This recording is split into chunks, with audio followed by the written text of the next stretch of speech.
नमस्कार, state bus news में आपका स्वागत है। मैं हूं प्रतिमा शाह। आइए बढ़ते हैं आज की तमाम खबरों की ओर। झारखंड की उपराजधानी दुमका में सूबे के हेमंत सरकार के कामकाज के खिलाफ आज बीजेपी के धरना एवं हवन कार्यक्रम के दौरान प्रशासन द्वारा लाउड स्पीकर की आवाज कम कराए जाने का पार्टी ने विरोध किया है। बीजेपी ने इस मुद्दे पर सरकार और प्रशासनिक पदाधिकारी के कार्यशैली पर सवाल उठाया है।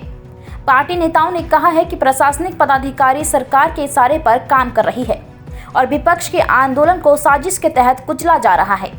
बीजेपी ने कहा है कि पार्टी लोकतांत्रिक ढंग से सरकार के जन विरोधी और 2 सालों की विफलता को जनता के बीच ले जाना चाहती है, लेकिन सरकार ऐसा नहीं चाहती है।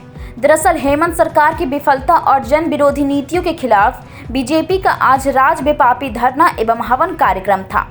दुमका के अनुमंडल पदाधिकारी महेश्वर महतो ने बीजेपी के धरना एवं हवन कार्यक्रम के दौरान ध्वनि विस्तार यंत्र की सीमा कम करने को कहा, जिस पर वहां सरकार के खिलाफ नारेबाजी शुरू हो गई।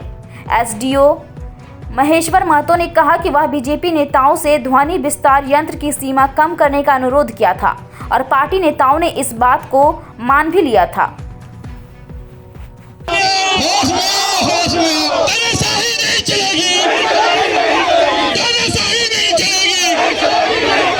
कि भाई एक निश्चित डेसिमल के तहत आप अपनी आवाज़ को रखिए, जबकि मैंने उनसे अनुरोध किया कि भाई हम लोग अपनी आवाज़ आप तक अब जनता के बीच लाने का काम कर रहे हैं और सरकार के भ्रष्टाचार के विरोध में, उनके क्रियाकलापों के विरोध में हम लोग अब धरना दे रहे हैं। जब हम अपनी आवाज़ ही उन तक नहीं पहुंचाएंगे तो फिर हम लोगों को धरना देने का क्या मतलब है। ये इस तरह का तानाशाही नहीं चलेगी और हेमंत सरकार के विरोध में हमारे कार्यकर्ताओं ने जमकर नारेबाजी की और उनका विरोध किया।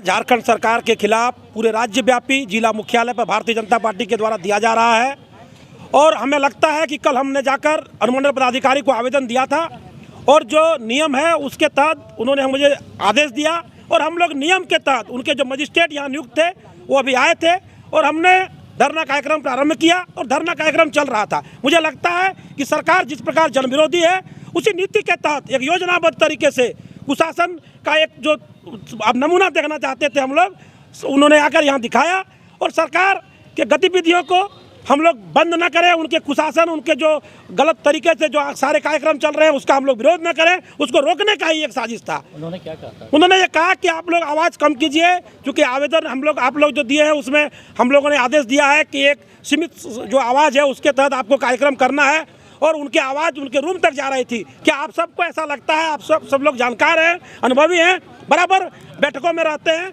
क्या यहाँ की आवाज़ उनके कार्यालय तक जाती है?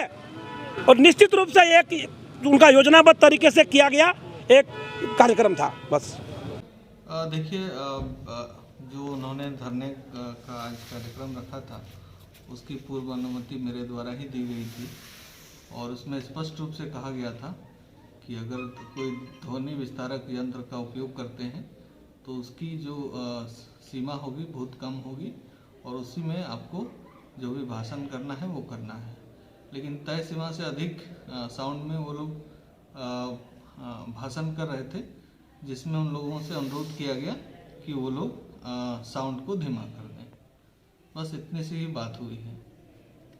फर्दर और कुछ एक्शन? उन लोगों से यही अनुरोध किया गया कि धरने के दौरान आप लोग जो है धीमा साउंड कर लें और उन्होंने इस बात को मान लिया और साउंड को धीमा कर दिया। बस इतना ही था, उसके अतिरिक्त और कुछ भी नहीं। ऐसे ही तमाम खबरों के लिए स्टेट बस के YouTube चैनल को लाइक और सब्सक्राइब करना ना भूलें। धन्यवाद।